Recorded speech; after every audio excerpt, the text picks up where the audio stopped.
Como cada semana es momento de la entrevista en esto que es QWERTY, el programa de tecnología de Reactor 105. Yo soy Diego Mendiburu y me da muchísimo gusto saludar una vez más, y es como la tercera o cuarta vez que nos acompaña, ya no sé, mi queridísimo amigo Edson Ramírez, quien es director y editor de cine, que nos va a estar platicando un poco justamente de cómo se puede aprender, sí, a contar historias a través del video y cómo eso puede beneficiarle a muchas personas que están experimentando en plataformas como YouTube o ya cosas más avanzadas que a mí me tienen verdaderamente sorprendido, como TikTok e Instagram. ¿Cómo estás, querido Edson? Donde quiera que te encuentres, te mando un fuerte abrazo.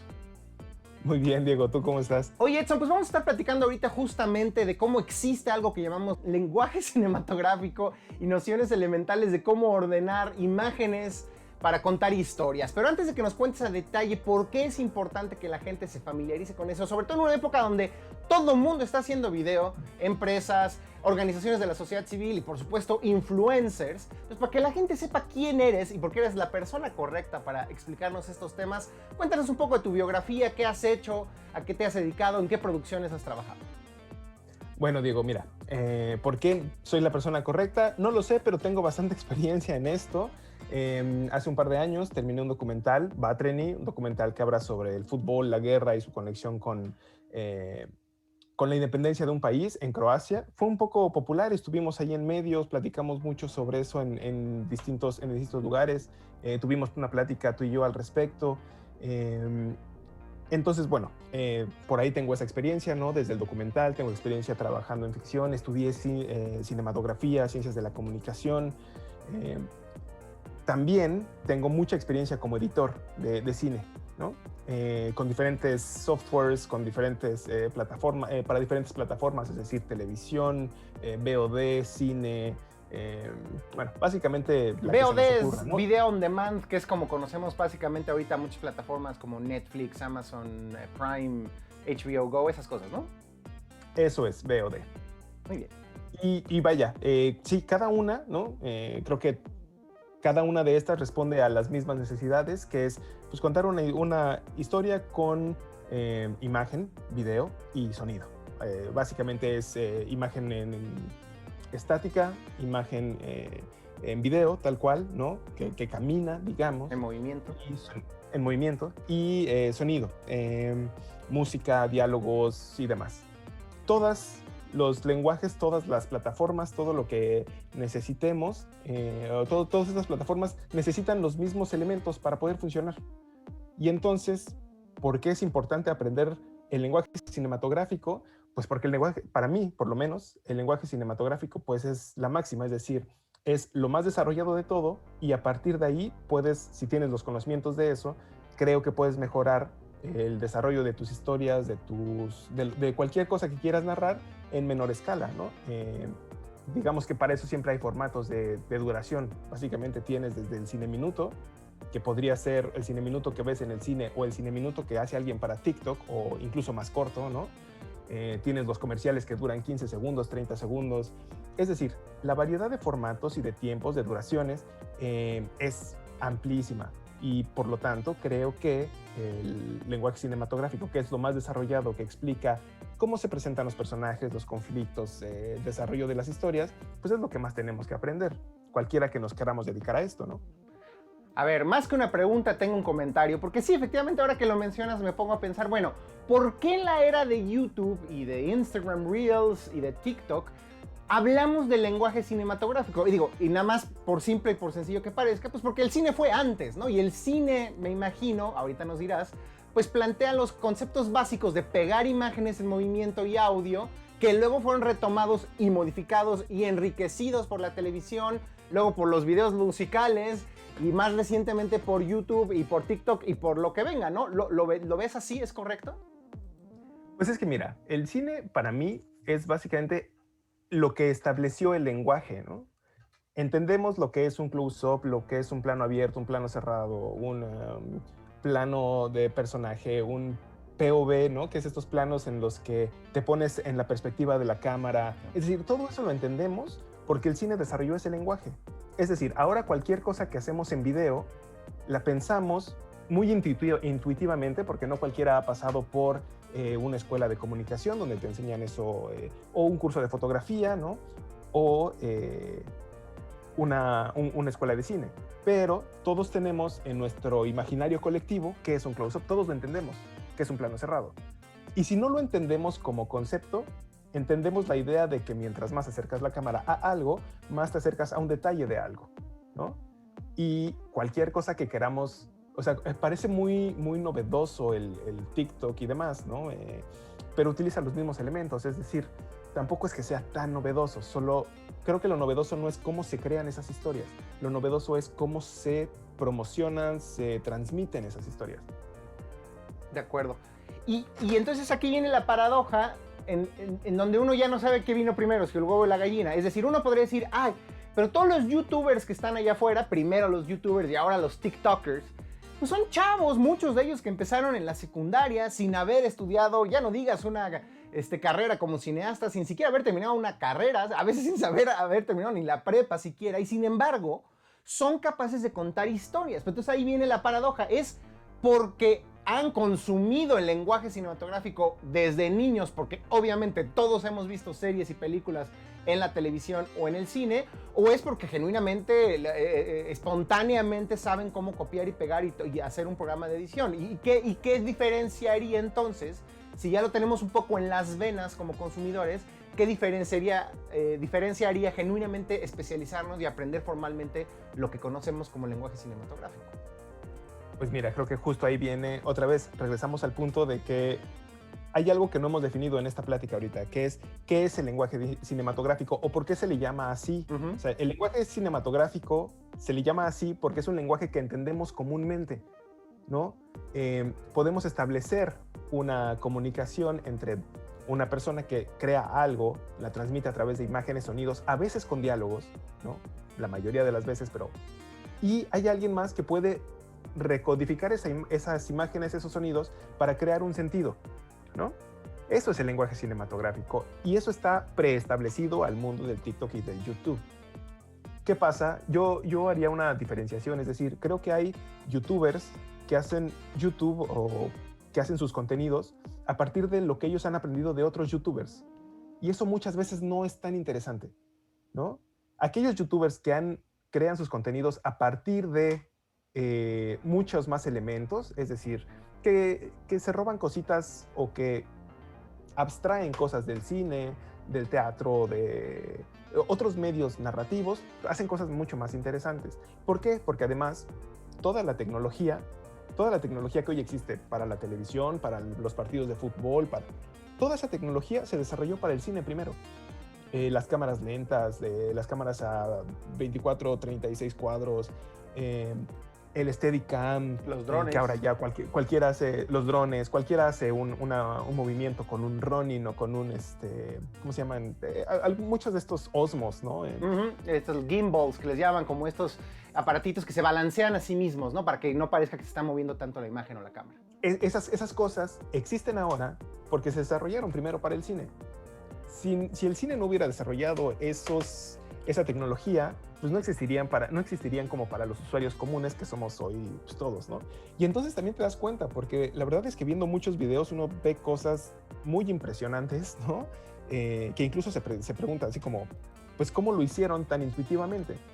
Muchos contenidos de YouTube o de TikTok tienen gente muy profesional detrás, muchos tienen gente que ha sabido entender muy bien, sin tener la necesidad de estudiarlo, cómo se utilizan esos elementos.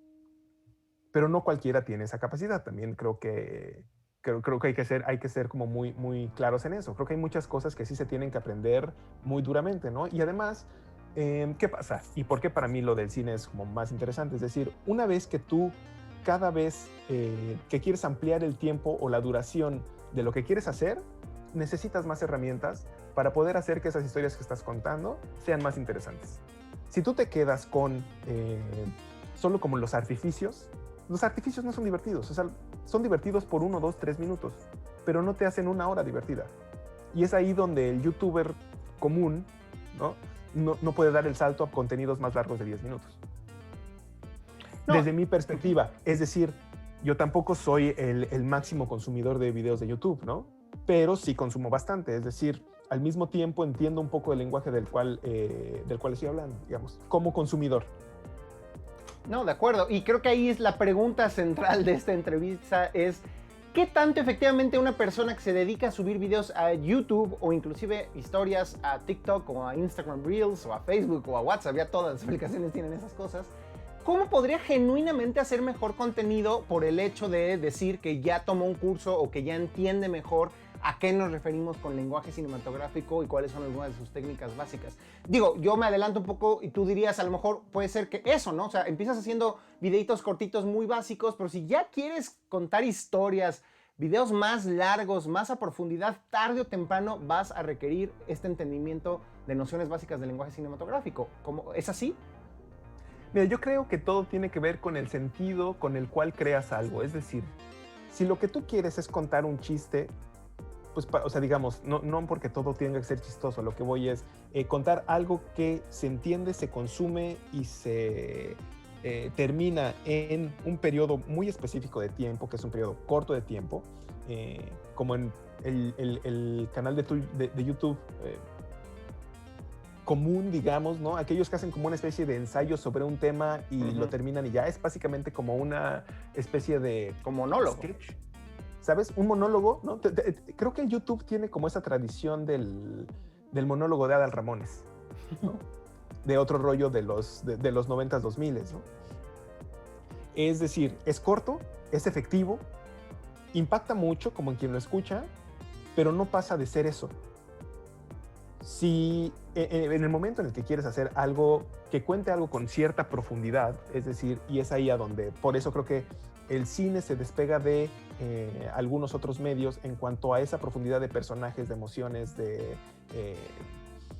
pues sí, vaya, de complejidad del ser humano, ¿no?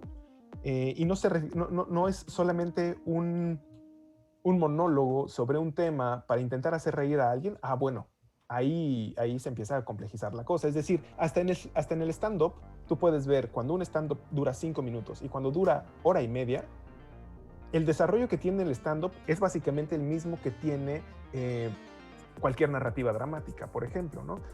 Hay un gancho al inicio, hay un desarrollo en el medio, hay un gran conflicto y al final tiene un remate, porque si no hay remate al final, no te hubieras esperado esa hora para que la última media hora no sea más interesante que lo que viste, ¿no?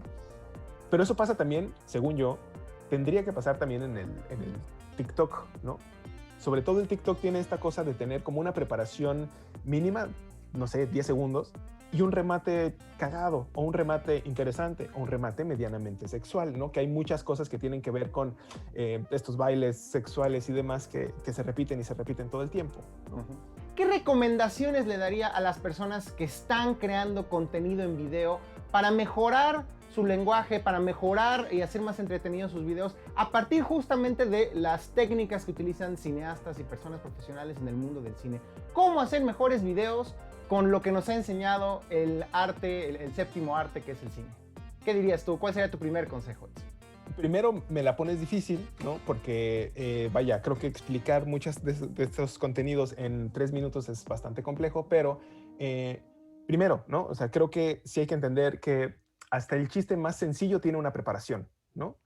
Y esa preparación es importante. Y todo chiste debe tener un payoff al final, ¿no? Que es un payoff, algo que recibe, eso que espera recibir quien está viendo ese contenido. Si no hay payoff, no tiene sentido haber contado el chiste, ¿no? Entonces, aprender a contar chistes para contar lo que sea es básicamente, creo que la primera gran herramienta que se aprende cuando se aprende el contenido dramático, el contenido cinematográfico, el contenido del lenguaje, ¿no? 2, creo que el uso de los elementos, es decir, hay que entender cuál es la importancia de los elementos que voy a utilizar y entender que el más importante de todos es el sonido. Es decir, la imagen puede ser, hoy en día, la imagen puede ser tan mala como se nos ocurra. Podemos utilizar cualquier cantidad de herramientas, videos viejos, fotos mal hechas, no sé, lo que sea. Pero lo que no perdona a nadie que está viendo cualquier tipo de contenido es que las cosas suenen mal, ¿no? Y que pasa mucho. Es decir, hay muchas veces que no entiendes cómo hablan las personas, que no entiendes la dicción, no entiendes por qué los micrófonos están mal puestos, están lejos. Es decir, el sonido se tiene que cuidar muchísimo, ¿no? Y si hay algo que es muy importante también dentro del sonido, pues es la música. Cualquier cosa que tiene un contenido emocional, divertido, con la vida misma, es la música. Entonces, creo que esa sería la tercera cosa que tendría que estar ahí sumada. Y en cuanto a la imagen, pues creo que es muy evidente que lo más divertido de hacer cualquier cosa es entender los planos, ¿no? Y entender cómo se puede jugar con los diferentes planos que existen. Es decir, tú tienes un close-up, un plano abierto. Ver un montón de películas nos ayuda mucho a entender cómo se utilizan y cómo juegan estos planos en el cine. Es decir, cualquiera que haya visto películas de Darren Aronofsky, ¿no? Pi y esos grandes close-ups que conectan a un ritmo muy vertiginoso. Películas de Oliver Stone en donde mezcla tomar una droga con una explosión de una bomba atómica. Vaya, es decir, el lenguaje, ver muchas películas nos ayuda a entender incluso lo que consumimos. Es decir, y yo creo que a la gente de mi generación le pasó muchísimo. Es decir, cada vez que veías más películas entendías más Los Simpson, ¿no? Entonces, cada vez que mientras más crecías y más veías cosas que seguramente la generación anterior a mí sí vio, entendía mejor lo que me estaba contando una caricatura. Creo que es muy divertido cuando de repente me encuentro, ¿no?, en algunos contenidos de YouTube y así, ciertas referencias a cosas cada vez más populares del día de hoy en día, que si yo no tuviera como acceso a esas películas del pasado o películas populares hoy, no entendería las referencias y no serían tan divertidas, ¿no? Creo que pues básicamente es TikTok, YouTube, Snapchat, no sé, la verdad es que también ahí ya me pierdo un poco, pero tienen la ventaja de poder acceder a cualquier parte del contenido popular, ¿no? Y eso lo hace más interesante, ¿no? No, que tú dijiste algo que es una obviedad ahora que lo pienso, pero ese es lo revolucionario de TikTok, fue que le ofreció a las personas una biblioteca casi infinita, casi universal de pistas de audio y de música, que en combinación con video y con el video de tan buena calidad que ya cualquier celular es capaz de grabar, están haciendo posible que la gente cuente historias, desde el chiste más bobo y sencillo y usado hasta, pues yo sí me he encontrado con historias dramáticas de adopción de animales que te cuentan así me lo encontré, así se fue adaptando a la vida en la casa y ahora es este perrote, pero logran conmoverte y logran transmitir sentimientos y sensaciones como los de muchas otras producciones, y a veces ni siquiera producciones profesionales lo logran hacer de esa manera, ¿no? Eso es cómo la tecnología está revolucionando efectivamente la posibilidad que tienen las personas de contar historias de una manera súper sencilla, en donde ya casi hasta te sugieren qué música ponerle, ¿no? Y eso nos hace pensar, todo el mundo es súper talentoso y todo el mundo puede contar historias, pero es gracias también a que la tecnología se ha democratizado tanto. Claro, y es que ahí hay una cosa, y eso básicamente es una máxima de estudiar el drama y el cine, digamos, que es que el espectador es un espectador demasiado complejo, es decir, ya sabe todo lo que tú le puedas contar a un espectador, el espectador ya lo conoce, porque lo ha visto muchas veces. Uh-huh. El espectador ha visto muchas películas de terror, entonces, en verdad, intentar asustarlo, sí, ¿no? O intentar sacarle una risa cuando quieres contarlo, es muy complicado, porque ya lo sabe. Y la otra es, como dentro de eso que ya sabe el espectador, pues también es un creador innato, ¿no? Porque ya tiene la idea, es decir, ya ha consumido tanto que sabe qué música poner para hacerte sentir ciertas emociones, sabe que en el momento en el que ves a ese animal, ¿no? A esa gran oveja con kilos de lana que está sufriendo y que poco a poco la van haciendo, pues de tener más cuidado, la alimentan, la rescatan. Ya sabes que el final va a ser bastante conmovedor, es decir, tú como espectador ya lo estás esperando y quien lo está creando sabe la fuerza que tiene lo que está creando. De acuerdo. Oye, Edson, y bueno, ahora sí cuéntanos también de herramientas fundamentales, porque pues esa diferencia que acabamos de hacer, ¿no? De claro, TikTok te da música, audios y la capacidad de grabar con tu cámara y meterle efectos a tu cámara, inclusive con realidad aumentada, que te permite contar estas historias como muy fácil. Pero efectivamente se sigue todavía quedando corto y hay personas, y hay TikTokers y YouTubers, por supuesto, la mayoría de los YouTubers, que siguen utilizando software muy profesional y herramientas prácticamente las mismas que utilizan ya las personas que trabajan profesionalmente en la industria del cine o de la televisión. ¿Tienes alguna recomendación para la gente que nos está escuchando de cuáles son esas herramientas que pueden ayudar a hacer esa transición del TikToker, del Instagramer, allá a software más ambicioso que les permite contar historias de otra manera? Bueno, mira, yo lo único que diría en realidad es que las herramientas ya existen, son muy democráticas, es decir, creo que ya en casi cualquier caso se puede acceder a herramientas baratísimas. Cualquiera que quiera aprender a editar de manera más profesional puede utilizar DaVinci, que es gratis, ¿sabes? ¿Ese para qué es? DaVinci es una herramienta de edición, de corrección de color, que es gratuita. Es decir, hay partes de la herramienta que si tú quisieras pasar a un contenido mucho más profesional, ya no son gratis. ¿No? Si quieres hacer una entrega a televisión y entonces tienes que sacar con cierta codificación tu video y tu sonido, ya no es gratis. Pero para cualquier cosa que tenga que ver con contenido de redes, si sobre todo quieres aprender a que tú, sabes, he visto muchos videos que si tuvieran tantita corrección de color, serían mucho más pues, atractivos a la vista, ¿no? Por lo menos. Y bueno, creo que lo único que falta es querer dar ese paso, es decir, es querer aventarte a aprender a hacer las cosas de una manera más profesional. ¿Por qué? ¿Qué hacen las aplicaciones? Lo que hacen es facilitarte la vida y darte todo prehecho, ¿no? Entonces, cuando todo está preconcebido para ti, tú no tienes que pensar, solo tienes que hacer. Y habrá quien tenga muchos aciertos y le salgan más o menos bien las cosas. Cuando te profesionalizas, tienes que tomar decisiones solo, sin que te ayude la computadora o la aplicación a escogerte la música, a escogerte el plano y a escogerte el corte, ¿no? Es decir, tienes que planificar cada una de las cosas que haces para que el contenido que entregas surta el efecto que tú quieres que tenga. De acuerdo.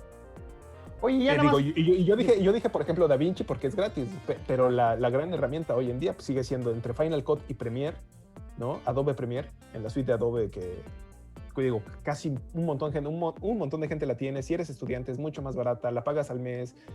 Vaya, si alguien la quiere utilizar, para mí Premiere creo que es ahora una de las herramientas más interesantes. Hay algunas aún más poderosas, pero ya requieren pues mucha profesionalización. Oye, ya nos queda poco tiempo, pero no estaría de más también que nos contaras ahora la cuestión contraria. ¿Qué tanto percibes tú que en la industria del cine y de la televisión se está viendo influida justamente por la moda de los videos cortos verticales, con realidad aumentada y otro tipo de técnicas de TikTok? ¿Lo ves tú bien? ¿Lo ves como una moda? ¿Lo ves como algo pasajero? ¿Lo ves como algo que contamina el verdadero sentido artístico del cine? ¿Te da igual? ¿Cómo lo ves? No, es un reto, ¿no? Es un reto de entrada por el tiempo que te regala un espectador de su atención. Es decir, cada vez un espectador te da menos tiempo de su atención para que tú le cuentes una historia. Entonces, cada vez tienes que ser más interesante, más rápido, más dinámico. Eso me parece un reto y me parece muy interesante. No creo que eso limite al cine como tal. La mezcla de formatos ha existido desde que el cine existe. Es decir, lo único que pasa es que ahora hay más, ¿no? Pero las pantallas se han partido desde hace, no sé, prácticamente desde que el cine inició. Había una película que para poder tener este formato, en gran formato de pantalla ancha, antes de que el cine tuviera pantalla ancha, fue grabada a 3 cámaras, ¿no? ¿Sabes? Un frame, otro frame, otro frame, para que tuvieran ese ancho de pantalla. Es decir, hay ejemplos de que la tecnología, de que el cine en realidad fue muy avant-garde, digamos. Se me fue la palabra. Pues experimental, a la que estaba a la vanguardia. Muy experimental, muy a la vanguardia, digamos. Los formatos han existido desde hace muchos años. Y además creo que la gran revolución de los ritmos en realidad no vino con TikTok, vino con MTV, ¿no? MTV empezó, si alguien se acuerda de los documentales que sacaba MTV, tienen un ritmo que ya no se puede cortar más rápido que lo que ya cortaba MTV, ¿no?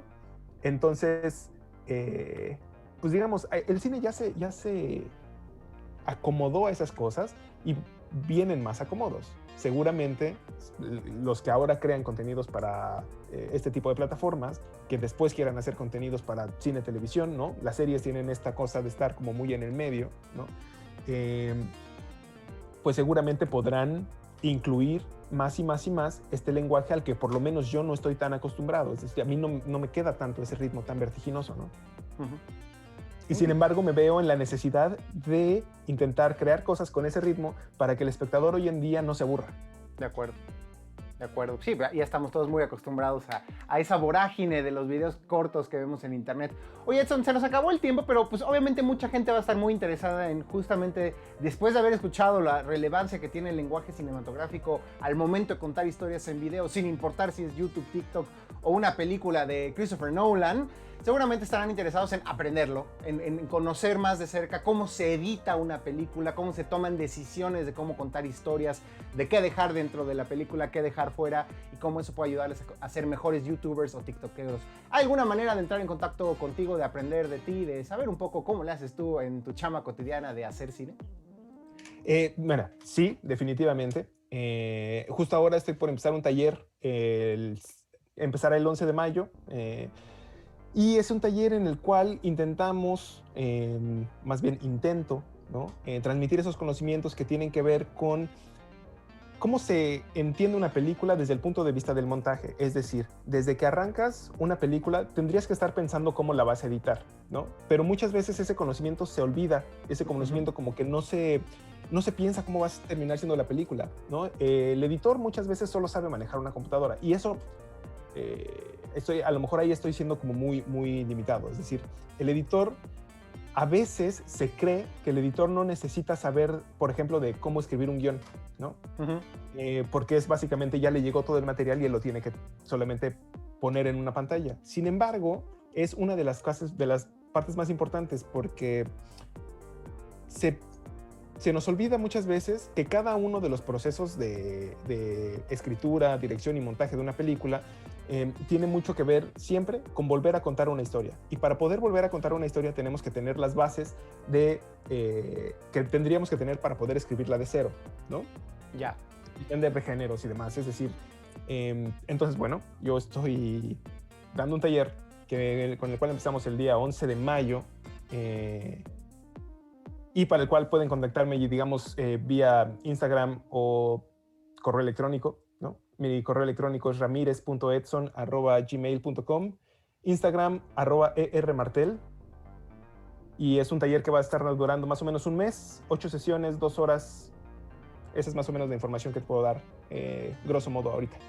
Muy bien, qué propiedad en el lenguaje. Muchas gracias, querido Edson, por habernos acompañado este día en QWERTY y por invitarnos a conocer más sobre el mundo del cine y cómo puede ayudarnos a hacer mejores contenidos en internet. Te mando un abrazo fuerte y espero pronto volver a estar hablando contigo. Muchísimas gracias, Diego.